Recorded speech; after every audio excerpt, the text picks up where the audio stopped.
사랑하는 성도 여러분, 오늘도 하나님의 말씀을 통해서 우리가 하나님의 은혜와 생명을 경험할 수 있는 거룩하고 복된 삶의 자리가 되실 수 있기를 주님의 이름으로 간절히 축원합니다. 어제 우리는 로마서 8장에 기록되어져 있는 사도 바울의 5가지 질문에 대해서 우리가 묵상해보고 그 5가지 질문에 답을 해보고 우리의 삶의 자리에서 우리가 어떻게 이 시대에도 신앙의 고백과 우리의 삶의 모습을 점검해 보는가 하는 것에 대한 하나님의 말씀을 나누었습니다.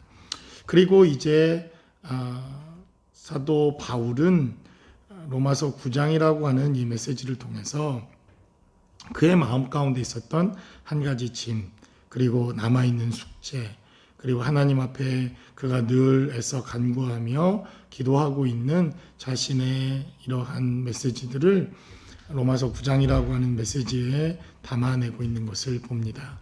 우리가 한 가지 잊지 말아야 할 것은 이 로마서가 쓰여진 배경, 그것은 바로 로마의 교회와 로마의 하나님의 복음이 증거되고 있었던 어느 시점에서 환난과 고난과 재앙과 또 여러 가지 어려움들로 인하여 자신의 믿음을 파선하고 신앙생활을 제대로 하지 못하는 이방인들을 위하여 특별히 로마 교회를 위해서 이 로마서가 쓰여졌다는 것입니다.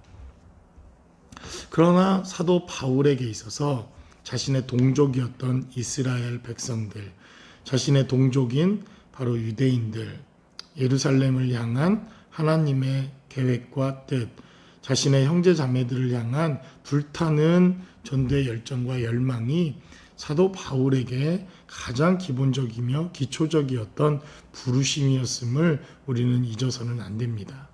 그래서 사도 바울은 로마라고 하는 이방인들에게 하나님의 복음에 대한 메시지를 전하고 하나님께서 어떻게 이방인의 문을 여셔서 하나님의 나라와 복음을 전하는가에 대한 메시지를 전하고 있지만 마찬가지로 원 복음의 뿌리가 되었던 이스라엘 백성들에 대한 하나님의 메시지와 하나님의 경륜과 섭리를 잊지 않고 증거합니다. 그래서 여러분들이 성령이 이 땅에 임하신 사도행전의 교회 시대부터는 하나님의 경륜과 섭리가 이제는 두 트랙을 향해서 이렇게 지나가고 흘러가는 것을 기억해야 합니다. 바로 한 트랙은 하나님께서 아브라함을 택하시고 그들에게 약속의 자녀로 부르셔서 유대인들을 향한 경륜과 섭리의 한 하나님의 트랙이 지금 역사 속에서 흘러가고 있습니다. 또 하나는 교회입니다. 하나님께서 성령을 통해서 교회를 세우시고 난 이후 하나님의 백성이었던 이스라엘 백성들과 그리고 이제 아브라함의 믿음으로 자녀가 되어진 교회가 한 트랙을 이루어 하나님의 경륜과 섭리를 이루다가 어느 한 시점, 바로 하나님이 이 땅에 오시는 재림의 시점에서 이 두 트랙으로 가고 있는 하나님의 경륜과 섭리가 만나게 됩니다. 그것을 우리는 종말이다 이렇게 말하고 마지막 때다 이렇게 말합니다. 이때가 얼마 남지 않았으니 모든 성경학자들과 그리고 하나님을 사랑하는 사람들의 그러한 공통적인 그러한 메시지라고 믿습니다. 그래서 오늘 본문에 기록되어져 있는 1절과 2절에 기록된 메시지를 살펴보면 여전히 동족들을 향한 이스라엘 백성들을 향한 아주 강력하고 그리고 피 끓는 사도 바울의 절규의 메시지가 기록됩니다. 내가 그리스도 안에서 참말을 하고 거짓말을 하지 아니하노라. 나에게 큰 근심이 있는 것과 마음에 그치지 않는 고통이 있는 것을 내 양심이 성령 안에서 나와 더불어 증언한다. 그것이 바로 이 유대인들, 이스라엘 백성들을 향한 사도 바울의 불타는 마음입니다. 나의 형제 곧 고륙의 친척을 위하여 내 자신이 저주를 받아 그리스도에서 끊어질지라도 원하는 바로라. 여러분 8장 마지막이 어떻게 끝났습니까? 칼이나 기근이나 적신이나 천사나 권세자들이나 세상의 그 어떤 것으로도 그리스도를 향한 내 사랑을 끊을 수 없다. 이렇게 간절한 고백이 사도 바울에게 있었습니다. 그런데 오늘 3절에 기록된 대로 차라리 내가 그리스도의 사랑이 끊어지고 그 대가로 형제 자매들이 하나님을 만나는 감격과 기쁨이 있다고 한다면 나는 형제 자매들이 하나님을 만나는 감격과 기쁨을 택하겠다. 이것이 사도 바울이 9장에서 하고 있는 진실한 고백입니다. 사도 바울이 말을 바꾸는 것이 아닙니다. 자꾸 신앙생활을 하다 보면 말꼬리 붙잡고 늘어지는 분들이 있습니다. 이런 분들 결코 복음적이다, 하나님의 말씀대로 살아가는 사람들이다, 그렇게 생각되지 않습니다. 여러분, 10년 전에 맞았던 것이 지금은 틀릴 수 있고, 그리고 무엇을 강조하다 보면 전에 했던 말과 다르게 이렇게 설명되어질 수 있는 부분들이 얼마든지 있을 수 있습니다. 그래서 사도 바울도 나는 그리스도의 사랑에서 무엇도 끊을 수 없다, 이렇게 주장했던 사도 바울이 차라리 내가 저주를 받아 끊어질지라도 라고 말합니다. 여러분, 사도 바울을 말을 바꾸는 사람이다, 이 말했다 저 말했다, 말이 다른 사람이다 라고 사도 바울을 정죄할 수 있습니까? 정죄할 수 없습니다. 그래서 우리가 앞뒤 좌우의 문맥과 맥락, 그리고 이 사람의 삶의 태도와 모습, 그 모든 것을 종합적으로 살펴보는 것이 필요합니다.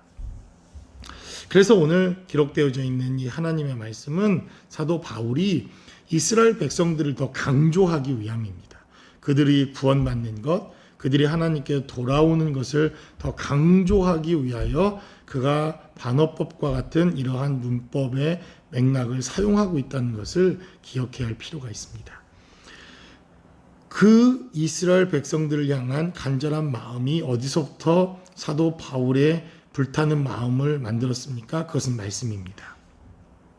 그래서 사도 바울은 이스라엘 백성들을 향한 하나님의 언약, 구약 성경에 기록되어져 있는 창세기의 메시지, 특별히 아브라함과 이삭과 야곱에 대한 하나님의 언약과 약속을 근거하여 들고 있습니다. 그러니까 사도 바울이 지금 그가 전하고 있고 하나님의 말씀을 증거하고 있고 하나님의 생명을 전하고 있는 근거가 어디에 있는가 하는 것을 우리는 잘 살펴봐야 합니다. 그는 늘 성경에서 근거를 찾고 있습니다. 구약 성경으로부터, 구약에 증거되어지는 하나님의 언약과 약속으로부터. 사도 바울은 자신의 이야기를 하는 것이 아닙니다. 많은 설교가들이나 혹은 많은 하나님의 사람들이 자신의 이야기를 합니다. 물론 그것도 대단히 중요하고 필요합니다. 그러나 우리가 전해야 할 것은 하나님의 언약과 약속입니다. 하나님의 언약은 무엇인지, 하나님의 약속은 무엇인지. 그래서 오늘 사도 바울도 자신의 믿음의 근거와 자신이 유대인을 향한 불타는 열정과 마음을 갖고 있는데, 그것 역시도 하나님께서 약속하셨던 아브라함의 약속, 이삭의 약속, 야곱의 약속을 통해서 바로 하나님께서 약속하셨던 이 언약에 근거하고 있다고 하는 것을 너무나도 분명하게 증거합니다. 그래서 오늘도 역시 아브라함에 대한 이야기와 이삭에 대한 이야기, 그리고 야곱에까지 바로 구약에 있어서 가장 중요한 족장의 이야기와 약속들을 근거로 그는 믿음과 복음에 대한 메시지를 계속 증거해 가고 있다는 것입니다. 그러나 오늘 14절에 기록된 대단히 중요한 메시지가 있습니다. 사도 바울이 이스라엘 백성들을 향한 불타는 마음, 자신의 감정과 숨길 수 없는 자신의 이러한 상태가 있음에도 불구하고 그는 먼저 하나님의 주권과 섭리를 인정합니다. 그것이 바로 13절입니다. 기록된 바 내가 야곱은 사랑하고 에서는 미워하였다 하심과 같으니라. 인간적인 눈으로 보았을 때, 인간적인 모습으로 보았을 때 에서가 훨씬 남자답고 그는 장남 같고 그리고 먹여 살릴 수 있는, 한 집안을 일으켜 세울 수 있는 사람입니다. 성경에도 그것을 증거합니다. 에서는 자신 스스로가 나가 한 민족을 이루고 한 국가를 이루는 이러한 훌륭한 개인적으로 보면, 그리고 인간적인 눈으로 보면 그는 능력이 있는 사람입니다. 그러나 하나님의 계획과 섭리는 약삭빠르고 사기꾼 같고 약해 빠지고 마마보이 같았던 야곱을 향해 있었다는 것입니다. 이것이 하나님의 주권과 섭리라고 하는 것을 인정하는 것으로부터 사도 바울은 복음을 인정하고 그가 이방인의 사도가 된 것을 인정하는 메시지가 9장의 전반에 기록됩니다. 그가 동족을 향한 불타는 마음과 동족을 향한 정말 피 끓는 애타는 마음이 있었지만 하나님의 경륜과 섭리는 이제 이방인을 향해서 교회를 향해서 하나님의 경륜과 섭리가 흘러가고 있다는 것입니다. 이것을 사도 바울은 말합니다. 그래서 우리는 주권과 섭리다. 하나님의 주권과 섭리를 말할 때 자꾸 내 얘기를 하는 사람이 있습니다. 내 말을 들어라. 내 의견은 이렇다. 이렇게 말하시는 분들이 있는데 우리는 하나님의 주권과 섭리가 무엇인가 하는 것을 봐야 합니다. 하나님의 뜻이 어디에 있는지, 하나님의 말씀이 어디에 있는지, 하나님의 뜻은 지금 어디를 향해 흘러가고 있는지 이것을 인정하는 것, 이것을 우리는 그리스도인의 삶이요 그리스도인이다 이렇게 말하는 것입니다. 그러므로 여러분 코로나 재앙 여러 의견들이 있습니다. 자신들의 의견, 내 생각은, 내 의견은 이렇게 주장하는 분들 이것은 여러분들의 주장이 틀렸다고 하는 것이 아니라 하나님의 말씀이 우선되어야 하는 것 이것이 우리의 삶에 더 중요하다는 것입니다. 그러므로 여러분 오늘도 하나님의 주권을 인정하고 하나님의 섭리를 인정하고 하나님의 말씀을 먼저 인정하시는 저와 여러분들이 되실 수 있다고 한다면 이 재앙과 고난 속에서도 하나님의 뜻과 은혜를 발견할 수 있을 것이라고 믿습니다. 저와 여러분들의 삶의 자리에 이러한 하나님의 축복이 함께 하실 수 있기를 주님의 이름으로 간절히 축원합니다.